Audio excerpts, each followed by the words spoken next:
time out of their busy schedule for this. Looks like we have a full house, which is fantastic. This is definitely a topic we get a lot of interest on from an array of brands, and so today we're going to talk about 5 critical pitfalls to avoid with your loyalty program. A couple notes before we jump in. First, we are recording this session, so we will distribute that at the conclusion, probably the next day or so. Second, we will have time for questions at the end.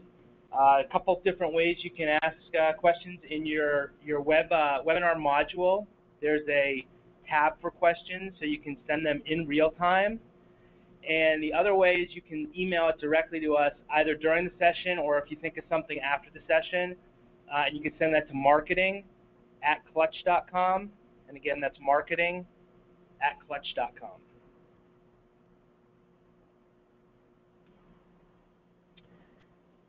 Just a quick overview of who I am. As your host, my name is Mark Harrington. I am the Vice President of Marketing at Clutch. I've had nearly 20 years of experience specific to marketing, and I've been in an array of organizations from Fortune 500s to Inc. 500s, so very large, very small companies. I'd also advised the spectrum of brands across an array of industries, and here's just sort of a sampling to give you the brands, some of the brands that I've worked with. Quick snapshot on Clutch, and to sort of give you an idea how we have sort of an authority to speak on these topics surrounding loyalty and marketing. We provide advanced marketing and loyalty gift solutions to a wide spectrum of different brands, and we focus on consumer management, customer technology solutions. We were founded in 2012. We do provide custom branded, data-driven solutions. Our client programs across our clients engage about 44 million consumers. And here's just a quick snapshot of a few of the brands that we work with. In terms of loyalty pitfalls, there's a lot of different issues that these cause for brands. First, brand equity and your perception in the eye of the consumer can easily be impacted based on how you manage your program, both in a positive or negative light. Reduction in margin and revenue is one we see all the time. So obviously you can impact the affinity of a consumer with the program, but you can also ultimately impact your revenue, which is what we see with a lot of brands when they first come to us. A lot of missed opportunities, not just in cultivating and growing consumers, but also in replicating those types of consumers and using them as an evangelist and a referral tool. And then ultimately, and ironically, it can actually damage your customer loyalty, which you're trying to achieve in the first place. So depending on how you manage that program and the attention you give it, it can actually counteract what you're trying to achieve. First pitfall, what we call cut through the volume. Now, we're not against on any measure creating a lot of volume for your program. You want to get a lot of folks engaged, involved in the program. Sign-ups are key. The issue is when the brand sort of takes that approach and then doesn't do anything with that data. So when you have your universe of users, the issue is if you focus on quantity rather than quality, it starts to not distinguish your brand in the eyes of your best and most valuable consumers because they're treated like everyone else. The solution that we find is you really want to drive your customer program. Participation is important, but then you got to go in and find what we call MVCs, or your most valuable customers. Now, they can be on an array of dimensions. A lot of businesses just look at it as straight dollar value, so who's spending the most. But there's a lot of MVCs that can be transformed from frequency, by social engagement, by type of SKUs that they buy, how often that they're engaging you, whether they're engaging you across multiple channels. So we really look at MVCs across an array of different dimensions to find them and then ultimately figure out how do we replicate them and build a profile from those folks. A lot of this is achieved through what we find is you have a lot of data sources. So you can have your mobile channel, your online channel, your in-store POS, You might have social channel networks that you're engaging with customers on a regular basis with. It's centralizing that data all in one place. A lot of times that data is fragmented. Pulling that data together, synthesizing it, integrating it, and then looking at it holistically to develop segments, profiles, and campaigns that are actually relevant, personalized, and targeted. Second pitfall we find, it ain't what we call ain't too proud to beg. So, and this has become a very commonplace approach with a lot of brands, particularly with retailers, where they essentially are begging customers to sign up for their program right on the outset of their experience. So they really don't even have the chance to experience how your brand treats them, what their shopping experience is like. Right from the outset, the brand is asking, hey, would you like to sign up for our program? This may not seem like a big issue, but we find with a lot of brands is that they actually see a drop-off and significantly because they start off the relationship on the wrong foot. They don't necessarily train their frontline employees that well, and those folks, and sometimes they're even incented to get sign-ups, so then they become pushy or direct and get frustrated, visibly frustrated if the customer doesn't actually sign up. So a lot of this can go to hurt that brand equity and that perception with the customer. So a solution for this, really allow your customers to have an experience first. And it doesn't mean, and I know that's challenging. It's like you want to get them right when they're there. What we do with a lot of brands is we actually develop a strategy where they actually communicate the program to the individual, and we'll maybe drop a card in, hand them a business card with the program information, or even print it on the materials, maybe the bag that they're giving them. And so that makes them aware of the program, but doesn't necessarily push them to sign up at that point. So really you want to create awareness, but ultimately you want to let them have a great experience and focus on building that experience, so then they're motivated to enroll on their own. The third, what we call say what, and that's really effectively communicating the value, and we see this a lot. So brand comes in, we start talking with them, we ask them, well, how do you communicate the value? And it's often, well, we just say, sign up for our loyalty program and get coupons or rewards or some sort of nebulous, sort of vague value to it. Now, folks that come to your stores, they're already skeptical. A lot of consumers are already on guard about giving their personal information out. Obviously, spam rates are way up. Folks are very apprehensive about releasing, particularly telephone and email. So if you don't convey the program and the value it conveys quickly, concisely, and clearly, you can really get to a no immediately from the individual. So how do you do this? I mean, here's an example. So, and this is sort of an offshoot of what we've done with a couple brands, but it's great getting great training with your frontline employees and focusing on something to the nature of program members get a free service upgrade with their next visit worth $12. So what that does is gives an immediate reward, so I can get it on my next visit.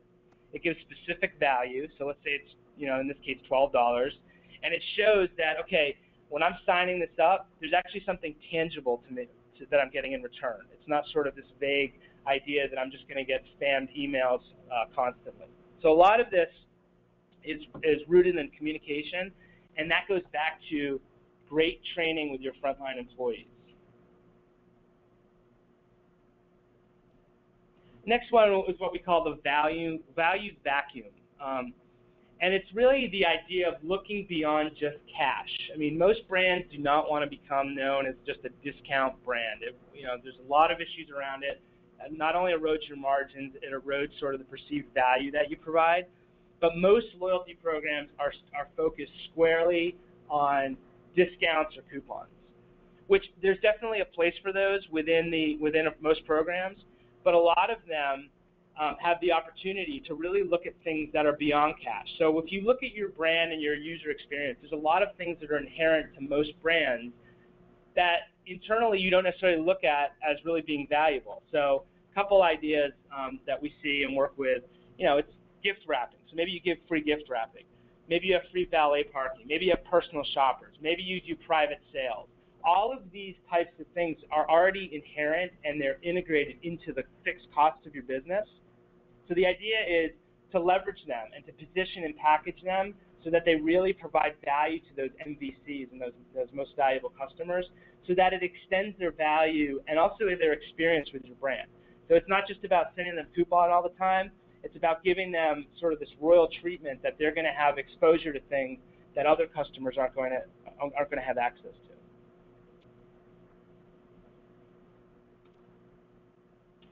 to. Next one and the same. So we see this is incredibly common, and it's difficult to overcome from a lot of brands. So you get your volume, your massive consumers. They're all in your program, and you end up treating them all the same. And so the issue here is you have a one-dimensional program, everyone's getting the same experience, everyone's getting the same reward, and it really has no ties to their activity, their interests, or their overall experience with your brand. So what's the issue? It really, the approach falls into the trap of whether you've bought $10 worth of items from your brand or $1,000, you're really getting treated the baseline the exact same way. So the solution, and it's really, again, it's not easy, but it's creating a multi-tiered program. And so it's basically, one, pulling out those MVCs, and again, you can have multiple classes of MVCs, and then building tiers and segmenting your different customer groups, and then giving them different reward structures for their activity across your brand experience.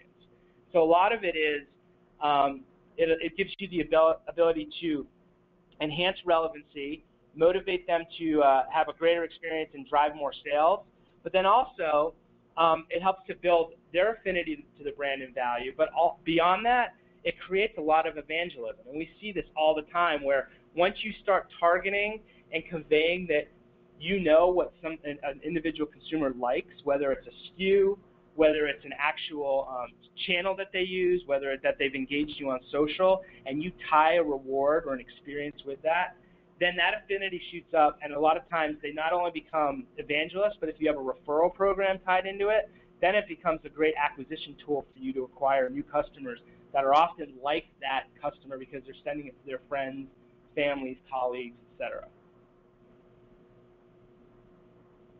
And we do have questions coming in, so, and just to remind you again, we will address the questions at the end of the session. So a lot of these, the pitfalls are obviously not too uncommon. When we sit down with a new company and talk through their program, a lot of them, usually the majority of these 5 are very common. They can often be addressed and solved with tactical approaches, training, messaging, more consistency around how the approach is. It's also looking at those currencies within the business, so the things that you have at your disposal that you can actually provide as added value beyond just cash. But a lot of it is actually accomplished on the technology front as well. So it's tough to get around multi-tiering, data centralization if you don't have sort of a technology platform around it. Most businesses today have multi-channels, and you hear omni-channel a lot. The idea of I want to centralize my channels into one. So be it whether it's online, in-store, social, mobile, there's a lot of different channels, and you're getting a large data footprint from your consumers. They're actually telling you regularly what they want, how they want to experience your brand. The key is, how do I centralize those? Because I have an individual POS, I might have a different e-com system, I might have different social platforms that I'm on. So how do you integrate it? So basically the key is integrating that data into a centralized hub. From there, once you have that integrated, you can create a 360 holistic view of that consumer. So a lot of it, you can derive segments off of it, identify those MVCs, build a customer profile to understand and strategically target, and then get analytics on how are those different classes behaving, and then how are the consumers moving up or down the value chain. So you'll have customers that move up into different classes, so maybe they're buying more, maybe they're visiting more often, maybe they're now engaging you in social, and then also folks who might be dropping off, but now you have a great view into how to strategically target them. Targeting them can be done in an array of different approaches. We have a lot we see a lot of folks in terms of gift and loyalty, referral programs, discounts and rewards, but also, like we talked about, experiences. So, you know, we have brands that we engage with that a lot of them will actually do in-store experiences. So that MVC group will get an invitation to experience something in the store, or maybe they get an introduction to a new product line, or maybe they're engaged in picking out the next product line. And so there's a lot of different tools that your brand has at their disposal that you can use to really build loyalty and affinity with these folks who already have sort of a baseline interest and affinity for your brand. And then ultimately it's building and deploying targeted campaigns based on those tiers. And so you want to basically look at the channels that they're engaging on and then take those channels and engage them across them. So be it email, social, mobile, in-store, and even direct mail. We actually were just featured in an article in Direct Marketing News on how social intelligence is actually transforming direct mail. So you take that consumer intelligence across all their experiences, and now you can build targeted direct mail campaigns to your individual consumers.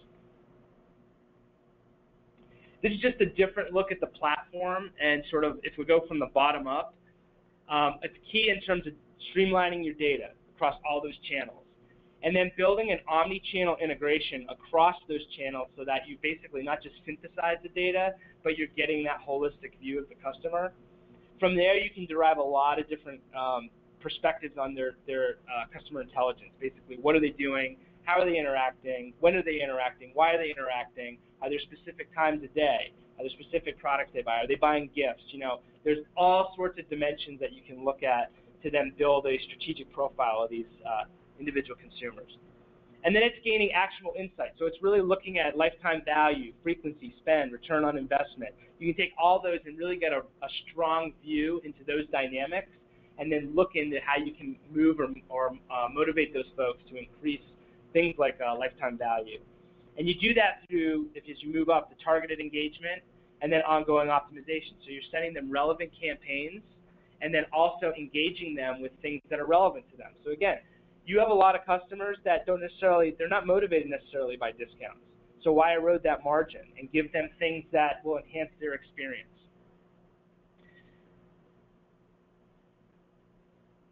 All right, a lot of questions are in right now. So we have a couple minutes. So let's start with the first one. What can cashiers specifically say to customers at the point of sale to make the loyalty program known but not come off as begging? That's a great question. You know, we see a lot of effective tactics focused on simple awareness. So, you know, off the top of my head, something like customer comes in, makes a purchase, and the cashier is trained to say something like, hey, just to let you know, we have a great rewards program for our regular shoppers.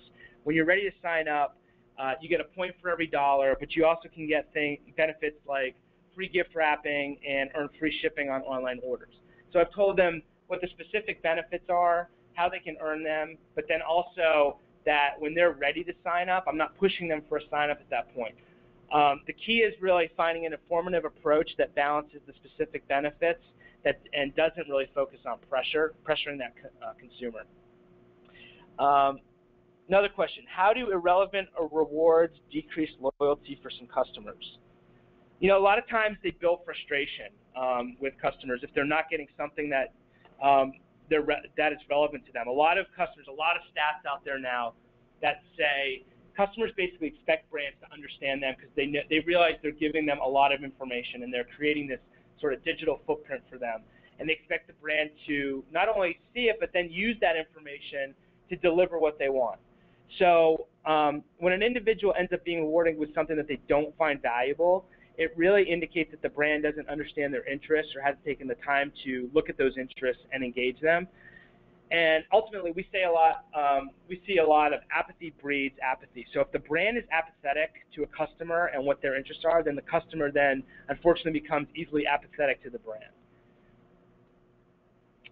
Here's a good question on social media. How can you incorporate social media with customer loyalty? You know, it's a pretty wide open question, and there's a lot of different ways and a lot of different channels, and we can have a whole other session based on social media and strategies and tactics. I will say, as an aside, you don't have to be in every social media channel. You find the ones where your customers are really engaging and really leverage those media channels effectively. I see so many brands that they want to be every place, but they don't do any social media channel really well because they're spread so thin. But in terms of the question, fundamentally, we look at social media on two levels. First, there can be a powerful intelligence from it. So again, we're gaining a lot of insight when customers are interacting with us and how they're basically conveying their thoughts on the brand. But there's also a lot of digital ethnography from it, so that we can observe our customers basically out in the quote-unquote wild in their natural habitat, and where they're sharing things and they're not prompted for their opinions. Second, social can help you identify existing evangelists. So if someone is out social, they're broadcasting and really promoting your brand, there's an opportunity to really cultivate them, identify them as an MVC, and then turn them into stronger evangelists and maybe help engage them and direct them in how they can help promote the brand.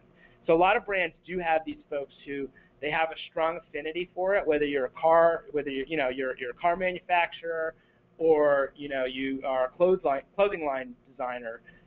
You have these strong customers. The key is using social to identify them and then engage them to actually build up that evangelism. Another question: what are some cashless currencies that you often see with programs? We mentioned a couple of them in the session, but a lot of currencies, they're often unique to each business, so it's hard to find or define sort of a unique currency. But a lot of them can relate to things like product samplings. Maybe you do have in-store experiences. The key is really conducting an audit with your experience and understanding sort of how and what you have at your disposal. So elements that you may not get engaged today but have tremendous value are out there. So an example, we work with a brand that sells very high affinity product lines. Part of their program is privately previewing the new product line for their customers.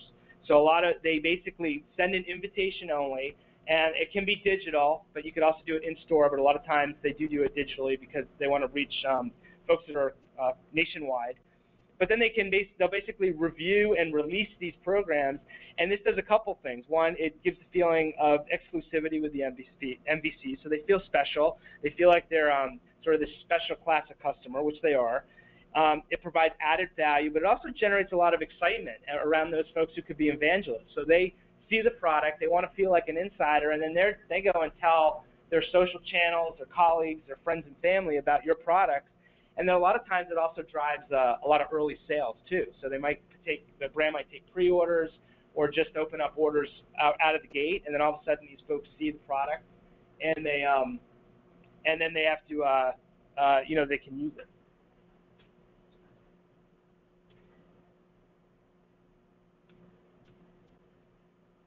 Okay, another question. Where can we pull these reports from MVCs? A lot of it depends on your system. So we use a centralized system, and a lot of it is data-driven, but it depends if you're using a CRM, if you're using an e-com system. The idea is really centralizing the data and then pulling it from there. So the MVC idea is to build a segment out across so you're going to have a number of segments. The idea is not to have 20 or 30 segments. It's really probably to have more like 5 to 10. And then taking that MVC data it's aligned with your goals. So again, you're going to look at, okay, who's spending the most, who has the most frequency, and who actually might be driving that evangelism. Another question. Can you provide feedback about point-based systems versus frequency-based systems? Yes. So a frequency-based system, for folks who may not know, is what is typically called a punch system. So you go into the location, and they essentially are giving you credit for the visit, not necessarily what you're purchasing. Points-based system is you're getting points for different activities. Punch-based systems are very one-dimensional in most cases, so they're really viewed, I'm just basically giving you credit for coming in or visiting my site or doing one thing. So basically a visit. Points gives you, those type of systems give you much more flexibility and diversity in how you can incent. So a lot of the incentives can be given, and the other thing with points is you can split them up into smaller chunks. So you can give points for interacting on social. You can give it for purchases. You can give it for frequency, like a punch system. You can give it for if you had somebody come in store and buy a specific SKU or go online, you can give it for a specific SKU base.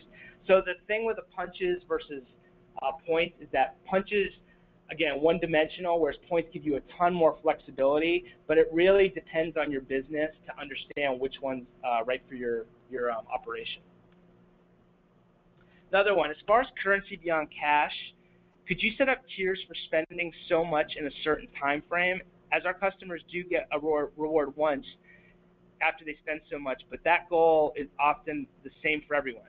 Yes, absolutely. You can set up those programs so that you could say, in this time period, I want you to spend X, or you could even say, I want you to buy a specific SKU, or you could have it based on really any dimension, going to a certain specific location, visiting at this period of time. So yes, there's a lot of flexibility around what you can give and how to give it, how that individual consumer can earn that reward. So yes, that's a great question.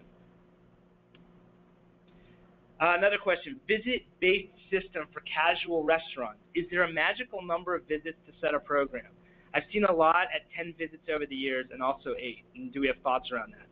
You know, again, there's a lot of flexibility with this, and it really depends on the type of business you have. So you asked specifically about fast casual restaurants. The first key is sort of looking at your consumer base. And so you look at that data, figuring out how many visits are you getting, let's say on a quarterly basis. So let's say they're coming in 2 times. So you want to get into that 3rd visit. So maybe 3 is that magical number. On the other hand, if you're running sort of more of a quick service, a QSR type business, a lot of that could be a higher amount because you want them to come in more regularly. So there's no magical number. I mean, we've seen where it is a lower threshold for some businesses we work with. It's 3 or 4. Others, because they're getting more visits, they want to push that to get to a 10th visit. So no magical number, but the magic is really identifying how the consumers interact with your business, and then what's your goal? Do you want to get them to a 3rd visit, or are you looking to get them to a sort of a 10th visit or beyond? All right, another question. We've had challenges building tiers within our program. Any advice? Achieving effective customer tiering, again, it's largely technology driven because there's a massive amount of data that you're dealing with, and you have to have a system that can sort of cut through that data, segment it, and help you analyze it. But constructing the segment, it's critical because you really need a strong technology backbone that can integrate and synthesize that data. So you really need to, first step is take all your channel data, and assuming that it's fragmented, is to centralize it and getting into one place. Now let's assume you have it centralized already. To make it more complex, we often see tiers, they have ongoing shifts. So consumers are not static, particularly today's always-on consumer with their smartphones where they're shopping at all times of the day. So consumers are moving in and out of segments. So a lot of issues we see with brands is that they try to do it with like a traditional CRM or a data warehouse, and the data's there, but it ends up being a fairly manual process, and they have to refresh the data constantly in real time, or else then their segments and their tiers become stale because you're already having consumers moving up or down the ladder. So if you take a consumer management platform, it's not all that difficult because it's designed for this, and particularly because you have real-time API feeds into the system, so it's getting updated and refreshed data in real time. So a lot of it facilitates those outbound campaigns, but excuse me, a lot of the tiers have to be refreshed in real time. So it's not an easy process, but it can be. It's very achievable with the right technology. Let's see, a couple repeats, but here's one. How can you ensure frontline employees stay motivated and present your desired message on every transaction? That's a great question, and it's not always easy, but it's a challenge we see with a lot of different consumer businesses. We find a lot of success starts with a great program education and really making that program tangible, and also explaining to the employee that they're creating a value by sharing this with the consumer. So it's not just we're going to put a quote on it, you got to get signups. It's you're really providing a valuable service by educating them about this program. We find a lot of brands find success when they sort of do remove those quotas, but it can also lead to these pressure plays that we see. So you have a quota, the employee just wants to hit that quota, so that's where you find that they're almost begging for the enrollment. And then, again, you have this situation where they might be visibly frustrated why the consumer hasn't signed up. So really, it goes to educating them, keeping them informed on the program, maybe new features or rewards, and then empowering them to communicate it, but not pressuring them to get those signups. How do you get someone comfortable with not getting overwhelmed by the data that's provided? You know, a lot of that is driven by the system. So there is a ton of data, and I actually we work with a lot of big data initiatives around different brands, and there is a massive data for marketers out there. A lot of it, when you synthesize it and streamline it, and then tie it to the actual individual consumer or segment, it becomes actually usable. And that's such a novel concept for marketers, is that the data is actually usable to them. And so once you do that, it actually creates a visualization and a picture of the consumer. So you're not just looking at spreadsheets with numbers, but you're actually getting a story about the consumer. So it could be, you know, Kyle comes to my store. I know he comes twice a month now. I know he typically comes on Wednesdays. He buys this type of SKU. He spends between this amount of money. And so you can build a strategy now to increase his visit, maybe get him to that third or fourth visit, increase his value amount, maybe get him on a different day. So maybe you're going to offer a special. He comes in on Wednesdays all the time. You have a slow period, let's say on Sundays. Offer him something that, hey, you come into the store on Sunday and you're going to get this sort of maybe added bonus points, some sort of experience. So it gives you a visualization and allows you to actually then strategically use the data. It's not just numbers anymore. It's actually strategic pictures, as we say. We do have more questions, but I want to be very sensitive to folks' time, and it's past 11:30, and it was going to be a half-hour session. What we will do, if we did not get to your question, and by the way, thanks, these were fantastic questions. It's awesome when you have an interactive group that actually throws out great questions and has great observations. So if we didn't get to your question, I apologize. What we will do is we will follow up and just send you. We'll go through them because there's a lot here. We'll read through them, get you an answer, and send it back to you. And then if you have any follow-up questions or you think of something after the session, again, you can send us a note. You can send it to me personally, mark.harrington@clutch.com, or you can just send it to marketing@clutch.com. That's marketing@clutch.com. And I will get it as well as my team, and we'll get answers for you. So again, we will send out the recording. Greatly appreciate your time.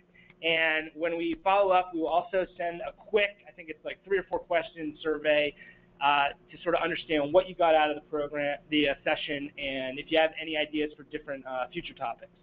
So again, appreciate the time, and really thank you, and hope you have a fantastic day.